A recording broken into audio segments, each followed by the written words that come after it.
मुर्दाबाद मुर्दाबाद मुर्दाबाद बीजेपी सरकार मुर्दाबाद मुर्दाबाद मुर्दाबाद बीजेपी सरकार मुर्दाबाद मुर्दाबाद मुर्दाबाद बीजेपी सरकार मुर्दाबाद मुर्दाबाद मुर्दाबाद एससी समाज जिंदाबाद जिंदाबाद जिंदाबाद एससी समाज जिंदाबाद जिंदाबाद जिंदाबाद।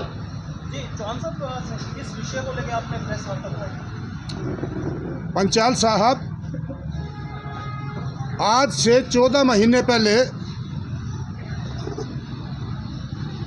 11 जुलाई 2023 को एससी समाज एकता मंच के द्वारा शहर के अंदर महापुरुषों के चौक की मांग को लेकर के ये धरना शुरू किया गया था। लेकिन यहाँ के लोकल विधायक डॉक्टर कृष्ण मिड्डा ने इसको नाक का सवाल कब बढ़ा लिया। डॉक्टर मिड्डा नहीं चाहता था कि भाई दलितों के जो महापुरुष हैं, महापुरुष तो वैसे सभी जातियों के होते हैं, 36 बिरादरी के होते हैं, उनको जातियों की गिनती में नहीं गिना जाना चाहिए। लेकिन उस आदमी की सोच ये बनी कि भाई जो मान सम्मान एससी समाज के लोगों को इस शहर में मिलना चाहिए, वो नहीं चाहता था कि इस शहर में इस समाज को कोई मान सम्मान मिले। क्योंकि इससे पहले भी चौकों का निर्माण होता रहा, अलग अलग धर्मों के अलग अलग वर्गों के जो चौक बनाए गए थे, उसी तर्ज पे हम चाहते थे कि जैसे भगवान वाल्मीकि चौक, गुरु रविदास चौक, बाबा साहब कबीर का चौक, हमारी ये मांग थी। इस मांग को लेकर के हमने धरना दिया था, लेकिन डॉक्टर मिड्डा ने और इस बीजेपी सरकार ने उसको नहीं स्वीकारा। इसलिए धरना हमने दिया। अभी पिछले दौरान यहाँ चौक पर कबीर जयंती बनाने का काम किया, वाल्मीकि जयंती बनाने का काम किया, या बाबा साहब भीमराव अम्बेडकर जयंती बनाने का काम किया। उसी दौरान कांग्रेस के नेता भाई दीपेंद्र सिंह हुड्डा, भाई रणजीत सिंह सुरजेवाला जी, विधायक सुभाष गांगुली जी व अन्य नेता जैसे सतपाल ब्रह्मचारी जी ने हमें आश्वासन दिया कि चुनाव सिर पर है, आप जो है ना ये धरना समाप्त कीजिए। और सरकार आने पर उन्होंने वायदा किया हम इसको मैनिफेस्टो में भी डाल देंगे, और लिखित में भी आश्वासन दिया कि भाई सरकार आते ही इन आपके सभी जितने चौक हैं उनका निर्माण हमारी सरकार द्वारा किया जाएगा। इस बात को लेकर के आज हमने एससी समाज एकता मंच ने, ये पूरे समाज के लोगों ने मिल कर के ये निर्णय लिया है कि भाई ये धरना हम जो है ना पोस्टपोन करते हैं। अगर कांग्रेस की सरकार आने के बाद भी कांग्रेस सरकार हमारी नहीं सुनवाई करती है तो कुछ समय के लिए स्थगित करके हम दोबारा से भी धरना शुरू कर सकते हैं। पत्रकार बंधु, आज हमारा जो धरना समाप्त करने का कार्य है, हमारे धरना स्थल पर चौधरी भूपेंद्र सिंह हुड्डा जी आए, चौधरी दीपेंद्र सिंह जी हुड्डा आए, चौधरी रणदीप सिंह जी आए और हमारे इस धरने को समर्थन दिया और आश्वासन दिया। लेकिन इन 14 महीनों में ये गूंगी बहरी सरकार, ये मनुवादियों की सरकार यहाँ जींद का लोकल विधायक ये नहीं चाहता था कि एससी समाज के महापुरुषों के स्टैचू जींद में लगे। हमने बहुत रिक्वेस्ट करी और इसने एक छोटा सा बहाना बना के इसके अंदर इसकी मंशा, इसका भीतर काला है। लेकिन आज हम कांग्रेस के उच्च नेतृत्व के कहने पर आज इस धरने को 26 जनवरी 2025 तक स्थगित कर रहे हैं। अगर कांग्रेस की सरकार आ गई तो हमारे को आश्वासन मिला है कि आपके ये चौक जहां आप चाहेंगे ये चौकों के बीच में बनेंगे।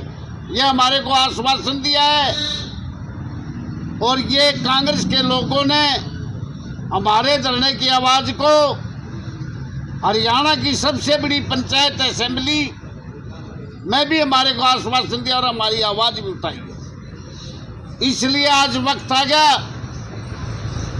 इस बीजेपी सरकार की हम कफन में कील गाड़ने का काम करेंगे और 1.25 महीने तक डट के काम करेंगे और बीजेपी की कब्र खोदने का काम करेंगे। इसी आश्वासन के साथ और आने वाले समय में हमारा एससी समाज एकता मंच कांग्रेस के बैनर के नीचे काम करेगा। कांग्रेस जिस भी साथी को टिकट देगी हम उसके साथ कंधे से कंधा मिला के चलेंगे और उसको जितवाने का काम करेंगे। और यही आशा के साथ आज हमें 1 तारीख का इलेक्शन है, 1 अक्टूबर का 1.25 महीना बचा है। ये हम समाज से रिक्वेस्ट करते और आश्वासन देते हैं अगर कल को सरकार कांग्रेस की बनती है और वो हमारी इस आवाज को अनसुना करती है तो हम कांग्रेस के खिलाफ भी 26 जनवरी 2025 को यहीं इसी स्थान पर धरना देंगे। इस वायदे के साथ हम 1.25 महीने के लिए इसे धरने को पोस्टपोन करते हैं। मेरा नाम रोशन लाल दुग्गल। देखिए पंचाल साहब, आपका बहुत बहुत धन्यवाद। आपने 14 महीने लगातार हमारा इस गरीब समाज का सहयोग किया है, हमारी आवाज़ को बुलंद किया है और आपने बार बार जब भी हमने आपको याद किया हमारे को बढ़ाने का काम किया। आपका और आपके चैनल का और दर्शकों का धन्यवाद करते हैं। और बात रही आज के धरने की, आज हमारे जैसे कमल चौहान जी, रोशनलाल दुग्गल जी, रणबीर डाठर जी, महावीर दहिया जी और आज के हमारे इस महाराज एतवारनाथ जी हमारे बीच पहुंचे हैं। हमने इनको बुलाया कल। तो सारे जितने साथी हैं जो लगातार 14 महीने के यहाँ बैठे हैं, गर्मी आई, बारिश आई, सर्दी आई, जैसा भी मौसम है उसको अपने शरीर पे झेल करके बैठे रहे। लेकिन ये गूंगी बहरी ये मतलब कि एक भ्रष्ट सरकार, इसने नहीं चाहा कि भाई महापुरुषों के चौक, ऐसी महापुरुषों के, वैसे तो महापुरुष सभी के हैं, लेकिन इन्होंने नहीं चाहा कि ये सरकार बने। ये तो जाति धर्म के ऊपर और देश को हिंदुस्तान पाकिस्तान के ऊपर लड़ाने वाली जो सरकार है, इसलिए हमने भी ये सोच लिया भाई अब ये जो चुनाव का बिल्कुल बच चुका है और इस सरकार को जब तक चलता नहीं करेंगे जब तक, क्योंकि अगर आने वाले समय में भी यही भ्रष्टाचारी आ गए तो इस देश का ही नहीं, मतलब कि हरियाणा की नहीं, इस देश का भी सत्यानाश है। क्योंकि ऊपर भी नीचे भी ये सत्यानाशी लोग बैठे हैं, बलात्कारी भ्रष्टाचारी लोग बैठे हैं। तो इसलिए हम आज अपने सारे नेतृत्व की, सारे समाज की, यहाँ धानक वाल्मीकि चमार आज यहाँ इकट्ठा इस धरने पे है और उन सभी की सहमति से हम ये निर्णय लेते हैं कि भाई 25 जनवरी 2025 तक, 26 जनवरी 2025 तक हम इस धरने को पोस्टपोन करते हैं। और 26 जनवरी से अगर कांग्रेस की सरकार आई और उसने भी सुनवाई नहीं की तो 26 जनवरी से हमारा धरना फिर यहीं से दोबारा लागू होगा, यहीं से फिर शुरू होगा और उसके लिए फिर संघर्ष करेंगे। लेकिन ये पक्की बात है, हमने यहाँ बोल रखी है या तो महापुरुषों के चौक बनेंगे या हमारी डेड बॉडियाँ जाएंगी, ये बोल रखी है बात हमने और उस बात के ऊपर हम खरा उतरेंगे। धर्मपाल सिंह हमारा नाम है जी। देखिए पत्रकार महोदय जी, बात तो सभी बता दी, लेकिन बड़ी शर्म की बात है बीजेपी सरकार के लिए,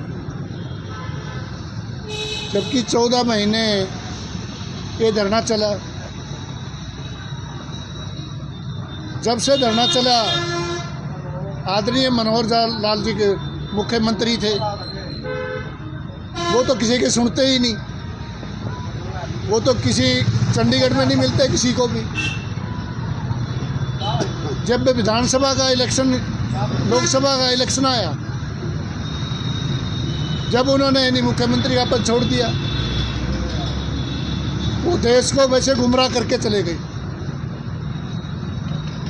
उसके बाद थोप दिया आदरणीय नायब सैनी जी पे, मुख्यमंत्री बना दिया।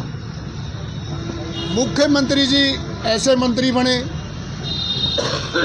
देश का सभी को पागल बना दिया इन लोगों ने। किसी के मास्टर की घोषणा, किसी सरकारी नौकरियों में घोषणा, किसी को कुछ घोषणा, किसी आंगनबाड़ी वाले को, किसी को किसी घोषणा, मतलब घोषणा मास्टर रहेगा। अब घोषणा पत्र में तो लिख लिया उन्हें, लेकिन डर के मारे ऊपर सेंटर से माननीय मोदी जी प्रधानमंत्री जी से सलाह मशवरा करके और चुनाव आयोग की तारीख ले ली। तारीख लेने में 17 तारीख को कैबिनेट की मीटिंग थी, उसमें अनाउंस कर दिया इसको नवंबर को भाई चुनाव करवाए जाएंगे। अब गले की फ्रांसपन की आदरणीय हमारे बीजेपी के नायब सिंह सैनी के लिए नहीं, अब ये जो घोषणा की थी नहीं, वो सभी कच्ची घोषणा है। और मुख्यमंत्री की ये घोषणा मेरे ख्याल का मैसेज बड़ा गलत जाता है। तो इसलिए इन्होंने इस एससी समाज की कोई भी पुकार नहीं सुनी, जो 14 महीने यानी लगातार यहाँ भूखे तसाए जो पड़े रहे। यहाँ इन लोगों ने इस धरने की कोई सुनाई नहीं की, ना इनके कभी देखा। लेकिन माननीय हमारे ब्रह्मचारी जी सतपाल जी, वो फिर अच्छे को आ गए। सुभाष गांगुली जी, ये यानी कांग्रेस के नेता रणदीप जी, वो भी 2 दफ़ा आए। उन्होंने दीपेंद्र हुड्डा भी आए जी, तो उन्होंने तो बल्कि नहीं, रणदीप जी ने तो ज्ञापन भी दिखाया साथ, लेकिन वो फिर अच्छे को आ गए। लेकिन कहीं ना कहीं इस एससी समाज की सुनने वाले तो आए, लेकिन अब बीजेपी का क्या करे। बीजेपी ने तो अपना चेहरा दिखाया, जुमलेबाजी करके अपने देगा रिजाइन, अपने HR संहिता लगवा दी। HR संहिता लगवाए के काम किसके बनने थे ये तो सभी जानते। अब क्या नारा लगा दिया, जितने भी घोषणा करी है इलेक्शन होने के बाद मुख्यमंत्री बनेंगे नायब सिंह सैनी जी, तो वो सारे काम हो जाएंगे। मैं कहना चाहता हूँ नायब सैनी जी है और बीजेपी ये घोषणा भूल जाए। हरियाणा के अंदर सरकार नहीं आएगी, बीजेपी की सरकार आएगी कांग्रेस की। इसके लिए आपका बहुत बहुत धन्यवाद। जय हिंद। रणबीर सिंह बीजेपी सरकार मुर्दाबाद, मुर्दाबाद मुर्दाबाद, बीजेपी सरकार मुर्दाबाद, मुर्दाबाद मुर्दाबाद, नायब सैनी मुर्दाबाद, मुर्दाबाद मुर्दाबाद, घोषणा मंत्री मुर्दाबाद, मुर्दाबाद मुर्दाबाद, घोषणा मंत्री मुर्दाबाद, मुर्दाबाद मुर्दाबाद, नायब सैनी मुर्दाबाद, मुर्दाबाद मुर्दाबाद, बीजेपी सरकार मुर्दाबाद, मुर्दाबाद मुर्दाबाद, 80 महापुरुषों के चौकना बनाया जो सरकार वो मुर्दाबाद, मुर्दाबाद मुर्दाबाद, ऐसी सरकार जिंदाबाद, जिंदाबाद जिंदाबाद, ऐसी समाज जिंदाबाद, जिंदाबाद जिंदाबाद, बीजेपी सरकार मुर्दाबाद, मुर्दाबाद मुर्दाबाद। पानी गर्म है क्या?